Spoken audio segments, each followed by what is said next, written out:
Episode की शुरुआत में हम देखते हैं एक कुत्ता लगातार भूखे जा रहा होता है। इस कुत्ते का नाम होता है लुडविग और इसकी मालकिन इसको बिल्कुल भी संभाल नहीं पा रही होती। पता नहीं ये पागल कुत्ता किसके ऊपर भूख रहा है, ये तो बेकार में भी भूखते रहता है, ये इसकी एक आदत है। इसके बाद हम एक दद्दू को देखते हैं जो बोलते हैं तुम्हारी साइकिल फिर से खराब हो गई। और इसके बाद एक बच्चा होता है जिसका नाम होता है विम। विम बोलता है हाँ इसका चेन फिर से उतर गया, सब लोग कहते हैं ये कचरा है, मुझे इसके बारे में पता होना चाहिए था। इसके बाद ये दद्दू बोलते हैं नहीं मुझे तो ये कोई कचरा नहीं लगता। इसके बाद विम बोलता है जब भी मैं साइकिल को चलाता हूं तब लोग बोलते हैं एक कचरा दूसरे कचरे के ऊपर बैठ के जा रहा है। इसके बाद दद्दू बोलते हैं तुम्हें इनकी बातों पे ध्यान नहीं देना चाहिए, मेरे हिसाब से ये कमाल का 5 स्पीड वाला साइकिल है, चलो इसे ठीक करते हैं। लेकिन तभी विम बोलता है लगता है तुम्हारे पास कोई गेस्ट आया है, और ये गेस्ट कोई और नहीं इंस्पेक्टर लूंगे होते हैं। इंस्पेक्टर लूंगे अपना परिचय देते हैं और उसके बाद हमें पता लगता है कि इन्होंने इस होटल के अंदर एक रूम बुक किया था। और इंस्पेक्टर लूंगे बहुत ज़्यादा शुक्रिया अदा करते हैं क्योंकि बहुत ही कम वक्त में इनके लिए एक रूम का इंतजाम हो चुका होता है। लेकिन ये जो दद्दू होते हैं ये बोलते हैं नहीं शुक्रिया अदा करने की कोई ज़रूरत नहीं है, यहाँ पे वैसे भी हमेशा खाली रहता है, फिलहाल के लिए यहाँ पे सिर्फ एक कपल रहते हैं, इन्हें चलने फिरने में दिक्कत हो रही है इसीलिए ये वेकेशन पे नहीं जा सकते। इसके बाद विम लुंगे का लगेज लेके यहाँ से चला जाता है। लुंगे सवाल करते हैं जिस रूम में मैं रह रहा हूँ क्या वहाँ से नज़ारा अच्छा देखने को मिलेगा। और इसके बाद ये दद्दू बोलते हैं हाँ वहाँ से तुम्हें इस शहर का सबसे बेहतरीन नज़ारा देखने को मिलेगा। इसके बाद हम देखते हैं लुंगे नज़ारा देख रहे होते हैं, विम लगेज रखता है और यहाँ से जाने वाला होता है। तभी लुंगे बोलते हैं वो कचरा नहीं है, मेरे हिसाब से तुम्हारा बाइक बहुत बढ़िया है। इसके बाद विम थोड़ा सा स्माइल करता है। इसके बाद इंस्पेक्टर लुंगे पुलिस स्टेशन जाते हैं, वहाँ पे एक ऑफिसर बोलता है बीके का एक इंस्पेक्टर इस छोटे से टाउन में क्या कर रहा है। तब लुंगे बोलते हैं मैं सोच रहा था कि मुझे बैकअप कितनी देर में मिल सकता है। इसके बाद ये ऑफिसर बोलता है अगर हम स्टेट पुलिस को कॉन्टेक्ट करेंगे तो आधे घंटे के अंदर हमें बैकअप मिल जाएगा, लेकिन इस छोटे टाउन में ऐसा कुछ बुरा होने वाला है ऐसा मुझे नहीं लगता। इसके बाद लुंगे बोलते हैं ऐसा कुछ बुरा होने से पहले तुम्हें हर किसी के ऊपर नजर रखनी होगी, आज के बाद से जो भी शहर में आएंगे उनके ऊपर नजर रखो। इसके बाद हम विम को देखते हैं जो साइकिल चला रहा होता है और बोलते हैं ये तो बहुत बढ़िया तरीके से काम आ रहा है, मुझे काफी मजा आ रहा है, अब गियर चेंज करने का वक्त आ गया है। लेकिन जैसे ये गियर चेंज करता है वैसे इसकी चेन उतर जाती है, ये धड़ाम से नीचे गिर जाता है, इसे काफी चोट आती है। लेकिन तभी इसके सामने 3 बच्चे आ जाते हैं और बोलते हैं देखो एक कचरा दूसरे कचरे को चला रहा है और इसकी साइकिल को तोड़ने की कोशिश करते हैं। विम इन्हें रोकने की कोशिश करता है लेकिन इसके मुंह के ऊपर एक बच्चा लात मार के इसको नीचे फेंक देता है। इसके बाद ये बंदे यहाँ से निकल जाते हैं और तभी विम उठने की कोशिश कर रहा होता है। एक बंदा बोलता है बच्चे क्या तुम ठीक हो, और ये स्माइल देख के तुम बता सकते हो कि ये कौन है। इसके बाद हम इंस्पेक्टर लुंगे को देखते हैं जो एक जगह पे बैठे होते हैं। तभी ये कपल बोलते हैं क्या तुम अकेले हो, क्या तुम अकेले ट्रैवल कर रहे हो, क्या किसी काम से आए हो। और इसके बाद इंस्पेक्टर लुंगे बोलते हैं नहीं मेरा यहाँ पे एक प्राइवेट बिजनेस है। इसके बाद ये कपल बोलते हैं अच्छा तो तुम अकेले ही हो। इसके बाद लुंगे बोलते हैं हाँ अब तो आदत हो गई है। इसके बाद ये कपल बोलते हैं क्या तुम्हारे पास कोई फैमिली है, और लुंगे बोलते हैं हाँ मेरी एक बेटी है और उसका एक बेटा भी है। इसके बाद ये कपल बोलते हैं ये तो बहुत कमाल की बात है, ग्रैंड चाइल्ड होना सच में बहुत कमाल का है, हमारे पास भी एक ग्रैंड चाइल्ड है, वो हमें बहुत अच्छी तरह से जानता है, मैं उसके लिए एक पोस्ट कार्ड लिख रहा हूँ, मुझे लेटर्स बहुत ज़्यादा पसंद है, अगर तुम कहीं पे जा भी नहीं सकते तो भी तुम लेटर लिख के अपने मन की बातें बता सकते हो, तुम भी एक लेटर क्यों नहीं लिखते। और इसके बाद लुंगे बोलते हैं अपने ग्रैंडसन को एक लेटर लिखूं, लेकिन इसमें मुझे क्या लिखना है मुझे तो ये भी नहीं पता है। इसके बाद ये कपल बोलते हैं जो चाहो तुम वो लिख सकते हो। इसके बाद लुंगे बोलते हैं मैं एक पिक्चर ड्रॉ करके उसे भेजना चाहूँगा, लेकिन ये पिक्चर ड्रॉ करना मुझसे नहीं होता, ये काम मैं नहीं कर पाता। लेकिन तभी यहाँ पे ग्रिमर पहुँच जाता है और पूछता है क्या मुझे एक रूम मिल सकता है, और दद्दू हाँ बोलते हैं। इंस्पेक्टर लुंगे भी ग्रिमर को देख के जाते हैं, ग्रिमर इनका शुक्रिया अदा करता है। इसके बाद सीन शिफ्ट होता है, ग्रिमर रेलवे स्टेशन में होता है, एक ट्रेन यहाँ से चली जाती है लेकिन यहाँ से कोई नहीं उतरता, जिस वजह से ग्रिमर थोड़ा सा परेशान लग रहा होता है। लेकिन तभी इसे गोली चलने की आवाज़ सुनाई देती है। इसके बाद हम एक कपल को देखते हैं, मर्द का नाम हैनिंग होता है और औरत का नाम फ्रैंका होता है। हैनिंग बोलता है क्या तुमने कोई गन शॉट की आवाज़ सुनी। फ्रैंका बोलती है नहीं मैंने तो नहीं सुनी, इस शहर के अंदर किसी के पास बंदूक नहीं है, अगर हो सकता है तो शायद उस बेवड़े के पास एक बंदूक हो सकता है। इसके बाद हैनिंग बोलता है कि नहीं उसके पास नहीं हो सकता, अगर उसने गोली चलाई भी होती तो वो हमारे करीब है, हमें आवाज़ आती, और अगर होता भी तो भी चला नहीं पाता, वो एक नंबर का बेवड़ा है। इसके बाद फ्रैंका चिल्लाने लगती है ये तुम्हारी गलती है, मैं फिर से लॉटरी हार गई। हैनिंग बोलता है कि मेरी गलती, मैंने क्या किया, ये तुम्हारी गलती है कि तुम लॉटरी खेलती रहती हो, बंद करो ये सब। इसके बाद हम इस औरत को देखते हैं। ये अपने कुत्ते लुडविग को ढूंढ रही होती है। लुडविग अचानक से कहीं पे गायब हो चुका होता है। इस औरत का नाम होता है मिसेस हिलमैन। हिलमैन दद्दू से जाके बोलती है, मुझे मेरा कुत्ता कहीं पे मिल नहीं रहा है। मैंने एक गोली की आवाज भी सुनी थी, कहीं किसी ने उसे गोली तो नहीं मार दी। और इसके बाद दद्दू बोलते हैं, शांत हो जाओ, सब कुछ ठीक है, चलो जाके पुलिस को इसके बारे में बता देते हैं। हिल्समैन बोलती है, नहीं, मैं पहले ही उन्हें बता चुकी हूँ, लेकिन वो किसी काम के नहीं है, वैसे भी उन्हें कुत्तों से नफरत है। इसके बाद ग्रिमर बोलता है, मैं जाके उसे ढूंढता हूँ। तब दद्दू बोलते हैं, मिस्टर न्यूमायर, क्या तुम श्योर हो? इसके बाद ग्रिमर बोलता है, हाँ, वैसे भी मैं शहर में घूमने ही वाला था। इसके बाद ग्रिमर बाहर जाता है, एक बंदे से सवाल करता है, क्या उसने कुत्ते को देखा है? वो बंदा बोलता है, वही बेवकूफ कुत्ता ना, जो हमेशा भौंकते रहता है। ये बोलता है कि हाँ, क्या तुमने अभी उसे देखा है? इसके बाद ये बंदा ना बोलता है। ग्रिमर बोलता है, क्या तुमने किसी अनजान इंसान को यहाँ पे देखा है? और इसके बाद ये बंदा हाँ बोलता है। ग्रिमर बोलता है, कहाँ पे? तुमने किसे देखा था? और ये बंदा ग्रिमर की तरफ उंगली दिखाता है और बोलता है, तुम। इसके बाद ग्रिमर स्माइल करने लगता है। इसके बाद ग्रिमर होटल बर्गबैक जाता है और वहाँ के मैनेजर से सवाल करता है कुत्ते के बारे में।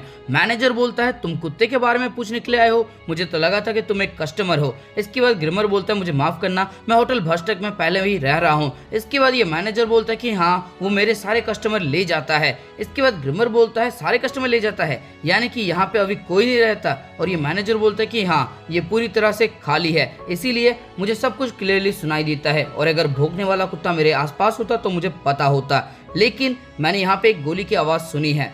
शायद उस कुत्ते की भौंकने की आवाज से कोई परेशान हो गया होगा और उसे गोली मार दी होगी। इसके बाद ग्रिमर यहाँ से जाने लगता है। जाते वक्त ये इंस्पेक्टर लुंगे को देखता है। लुंगे को देख के ये हेलो बोलता है, लेकिन इसे नाम पता नहीं होता। और तब लुंगे बोलते हैं, मेरा नाम मिस्टर लुंगे है, मिस्टर न्यूमायर। इसके बाद ग्रिमर बोलता है, मिस्टर लुंगे, आप कहाँ जा रहे हैं? इसके बाद लुंगे बोलता है, मैं उस कुत्ते को ढूंढने के लिए जा रहा हूँ। ग्रिमर बोलता है, अच्छी बात है, क्या तुम्हें कोई क्लू मिला? और तब लुंगे ना बोलते हैं। ग्रिमर बोलता है, फिर तो हमें और सर्च करनी होगी। इसके बाद ये दोनों अलग हो जाते हैं। लुंगे देखते हैं एक बच्चे को एक बाप पीट रहा होता है और बोलता है, मेरे लिए दारू लेके आ। वो बच्चा बोलता है कि नहीं, तुम्हें और दारू नहीं पीना चाहिए, लेकिन वो नहीं सुनता, इसे पीटने लगता है और बोलता है कि जा, मेरे लिए दारू लेके आ। वो बच्चा बोलता है कि मेरे पास पैसे नहीं है, लेकिन वो बाप इसकी बुरी तरह से धुलाई कर देता है और बोलता है कि होटल रूम से जो पैसे तुझे मिलते हैं उससे मेरे लिए एक दारू लेके आ, और इसे बाहर फेंक देता है। ये बच्चा कोई और नहीं, विम होता है। विम के हाथों में जितने पैसे होते हैं उतना काफी नहीं होता एक दारू खरीदने के लिए। तभी यहाँ पे दद्दू आते हैं, इसके कंधे के ऊपर हाथ रखते हैं और बोलते हैं, विम,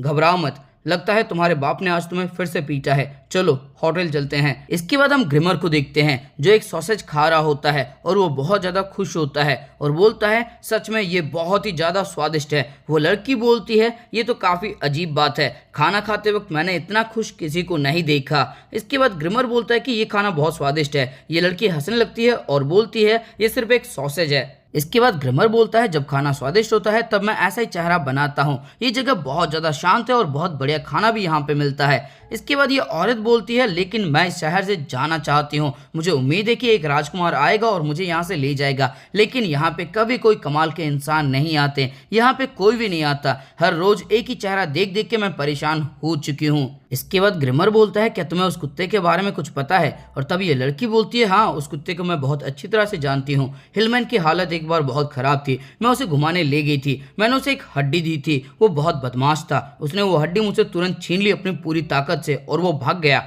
इसके बाद ग्रिमर बोलता है, अच्छा, कहाँ पे भागा था वो? इसके बाद सीन शिफ्ट होता है, हम लुंगे को देखते हैं। लुंगे के पास एक पुलिस की गाड़ी आती है और वो बंदा बोलता है कि हाँ डॉक्टर लुंगे, आपने जैसा कहा था एक बहुत ही बुरी घटना हो गई, एक कुत्ता गायब हो गया। इसके बाद लुंगे बोलते हैं, अच्छा, तो तुमने उस गन शॉट को नहीं सुना? और ये ऑफिसर बोलते हैं कि नहीं, वो कोई गन शॉट नहीं था, हाईवे के ऊपर मेरी गाड़ी खराब हो गई थी, उसका इंजन बैक फायर कर रहा था, शायद तुम्हें वही आवाज सुनाई दी होगी। इसके बाद ये पुलिस वाला यहाँ से निकल जाता है। इसके बाद हम ग्रिमर को देखते हैं। ग्रिमर जंगल की तरफ बढ़ रहा होता है, बहुत सारे पक्षी इसके सामने से उड़ जाती हैं, जिसकी वजह से ये बहुत डर जाता है और ये देखता है इसके सामने लुडविग होता है। लुडविग वही हड्डी चबा रहा होता है। इसके बाद ग्रिमर लुडविग के पास जाता है और बोलता है, अच्छा, तो तुम यहाँ पे हो, सब लोग तुम्हें ढूंढ रहे हैं, तुम्हें याद था कि तुमने ये हड्डी कहाँ पे छुपाई है और तुम उसे ही लेने के लिए यहाँ पे आ गए। तभी यहाँ पे इंस्पेक्टर लुंगे भी आ जाते हैं। इसके बाद ग्रिमर बोलता है मिस्टर लुंगे तुम भी यहाँ पे आ गए, लगता है हम अलग अलग क्लू से इस जगह पे पहुंच गए हैं। और तब लुंगे बोलते हैं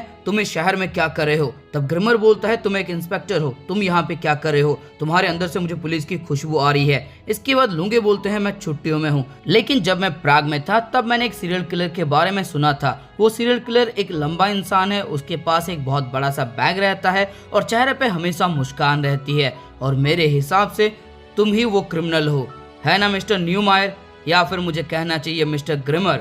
इसके बाद ग्रिमर बोलता है तुम यहाँ पे क्यों आए हो, लेकिन एक बात तो पक्की है, हम अलग अलग क्लू लेके इस जगह पे पहुंच गए हैं। क्यों, मैं सही कह रहा हूँ ना डिटेक्टिव? तुम्हें क्या लगता है, क्या तुम वक्त पे इन सबको रोक सकते हो? इस शहर के अंदर जो हत्याकांड होने वाले हैं, क्या तुम उन्हें रोक सकते हो? इसके बाद हम उन्हीं कपल को देखते हैं। हैनिंग बोलता है ये तुम क्या कर रही हो, तुम फिर से लॉटरी खेल रही हो, तुम्हारा पति बड़ी मुश्किल से तुम्हारे लिए कुछ पैसे कमा के लाता है। इसके बाद फ्रांका बोलती है ज्यादा बनो मत, तुम इतने भी पैसे नहीं कमाते, अगर मैं लॉटरी नहीं जीतूंगी तो हमारा फ्यूचर पूरी तरह से ब्लैक हो जाएगा, जाओ कुछ पैसे कमा के लाओ। इसके बाद हैनिंग यहाँ से जाने लगता है। तभी फ्रांका बोलती है हनी। हैनिंग बोलता है अब तुम्हें क्या चाहिए? फ्रांका फिर से बोलती है हनी, और तब हैनिंग बोलता है बताओ क्या बात है। इसके बाद फ्रांका बोलती है मैं जीत गई। इसके बाद हैनिंग बोलता है क्या? फ्रांका बोलती है लॉटरी, मैं लॉटरी जीत गई। इसके बाद हम देखते हैं वही बदमाश बच्चे विम को परेशान कर रहे होते हैं। विम बोलता है मेरी साइकिल कहाँ पे है, मुझे मेरी साइकिल वापस कर दो। तभी ये बच्चे इसे पीटने लगते हैं और बोलते हैं चुप हो जाओ, तुम्हारी साइकिल कहाँ पे है हमें नहीं पता, लेकिन हम कुछ कचरा फेंक के आए हैं वैम्पायर हाउस के अंदर, अगर तुम्हें वापस चाहिए तो जाके तुम वहां से ले सकते हो, लेकिन वैम्पायर हाउस में अगर तुम्हारे साथ कुछ गड़बड़ी होती है तो उसके जिम्मेदार हम नहीं हैं। तभी यहाँ से एक गाड़ी बहुत तेजी से गुजरती है। विम अपने आप को बड़ी मुश्किल से ही बचा पाता है। हम देखते हैं ये गाड़ी कोई और नहीं हैनिंग चला रहा होता है। हैनिंग अपने घर के अंदर आता है और अपनी बीवी से बोलता है क्या कोई यहाँ पे मिलने के लिए आया था? इसकी बीवी ना बोलती है। इसके बाद हैनिंग बोलता है हमेशा चाबी लगा के रखना, क्या तुम श्योर हो तुमने ठीक नंबर ही देखा है? इसके बाद फ्रांका बोलती है हाँ मैंने बार बार चेक किया है, मैंने सच में वो लॉटरी जीती है। इसके बाद हैनिंग बोलता है $20 मिलियन। तब फ्रांका बोलती है अब हम क्या करने वाले हैं? तब हमें पता लगता है एक्चुअली हैनिंग दूसरे शहर गया था ताकि ये बंदूक ला सके। इसके पास 3 बंदूक होती है। फ्रांका ये सब देख के डर जाती है और बोलती है ये सब क्या है? इसके बाद हैनिंग बोलता है घबराओ मत, हमारे पास पैसे आने वाले हैं, ये खतरनाक हो सकता है, इसीलिए ये सब है, जब तक किसी को पता नहीं है कि तुमने कौन सा नंबर यूज किया था तब तक कोई खतरा नहीं है। इसके बाद फ्रांका थोड़ा सा झिझकते हुए हाँ बोलती है। इसके बाद हैनिंग बोलता है तुमने कौन सा नंबर यूज किया था, इसके बारे में किसी को पता है क्या? इसके बाद फ्रांका एक फ्लैशबैक में जाती है जहाँ पे शॉप का ऑनर बोलता है फ्रांका तुम तो कभी भी नहीं जीतती। इसके बाद फ्रांका बोलती है हाँ शायद इस बार मैं जीत जाऊं। तभी वहां पे एक बंदा होता है जो बोलता है तुम्हारे हस्बैंड तुम्हें हमेशा लॉटरी खेलने की परमिशन नहीं दे सकते, तुम मेरा बर्थडे का नंबर क्यों नहीं यूज करती? 1945 मार्च 2, मैं श्योर हूँ कि इस नंबर से तुम जीत पाओगे, ये काफी लकी नंबर है, 2 बार मैंने रेस में इस नंबर का इस्तेमाल किया और 2 बार मैं जीता था। इसके बाद फ्रांका बोलती है हाँ ठीक है।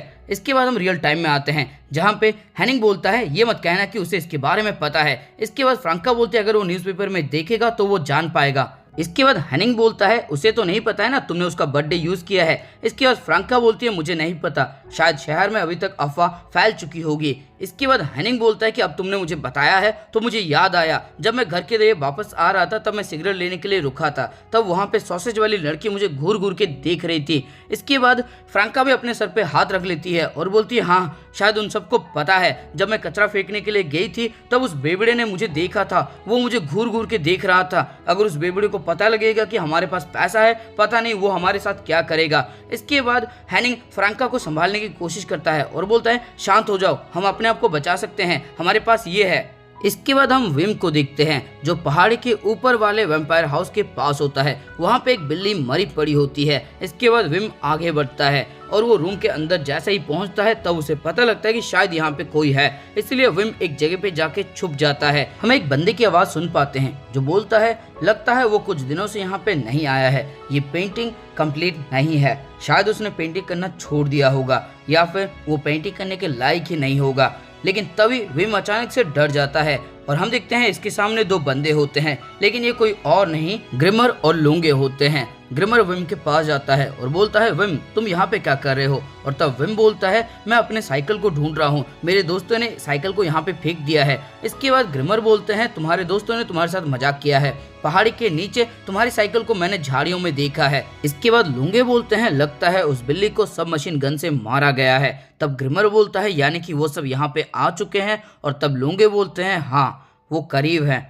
इसके बाद लुंगे एक पिक्चर को जाके देखने लगते हैं और बोलते हैं, देखो ये उन्हीं जुड़वों की पिक्चर्स हैं। इसके बाद ये एक और पिक्चर निकालते हैं और बोलते हैं, ये तो उन्हीं की फोटो है। इसके बाद ये जितनी भी फोटोस निकालते हैं सब उन्हीं जुड़वों की, यानी कि यूहान और नीना की फोटो होती है। इसके बाद लुंगे बोलते हैं, शायद इनकी उम्र 10 साल होगी। जब मैं टेनमा के केस में था तब इनकी उम्र 10 साल ही थी, शायद उसी वक्त इनको ड्रॉ करने की कोशिश की गई थी। इसके बाद ग्रिमर बोलता है कि ऐसे कितनी फोटोज हैं। और तब लुंगे बोलता है, इससे फर्क नहीं पड़ता, उसने जितना भी ड्रॉ क्यों ना किया हो उसके लिए वो कम ही था। इसके बाद हम एक बंदे को देखते हैं जो जंगल के अंदर कुछ झाड़ियों को हटा रहा होता है। ये वही बंदा होता है जिसके बर्थडे की डेट से लॉटरी जीता होता है फ्रांका ने। इसके बाद ये बंदा बोलता है, पता नहीं लिंगनबेरी इस साल मिलेंगी या फिर नहीं। तभी इसे कुछ फील होता है, ये पीछे मुड़ के देखता है और बोलता है, तुम कौन हो? तुम्हें तो मैंने पहले कभी नहीं देखा। और एक बंदा इसके ऊपर बंदूक तान देता है। और इसी के साथ ये एपिसोड हो जाता है खत्म। तो दोस्तों इस एपिसोड के अंदर आपको कुछ भी अच्छा लगा, फिर मजा, तो इस वीडियो को लाइक कर दो, कमेंट करके कुछ भी अच्छा सा कमाल सा धांसू लिख देना जिसको पढ़ के एकदम दिल खुश हो जाए। और तुम चाहते हो कि इसके रेगुलर एपिसोड तुम्हें रेगुलर मिलते रहें तो इस वीडियो को अपने दोस्तों के साथ या फिर किसी एनिमे लवर के साथ शेयर कर देना। और अगर चैनल पर नए हो तो फिर चैनल को सब्सक्राइब करो और उसके बाद घंटा या फिर घंटी जो भी तुम्हें दिखेगा उसको एकदम जोरों से बजा देना, एकदम टन करके आवाज आ जानी चाहिए।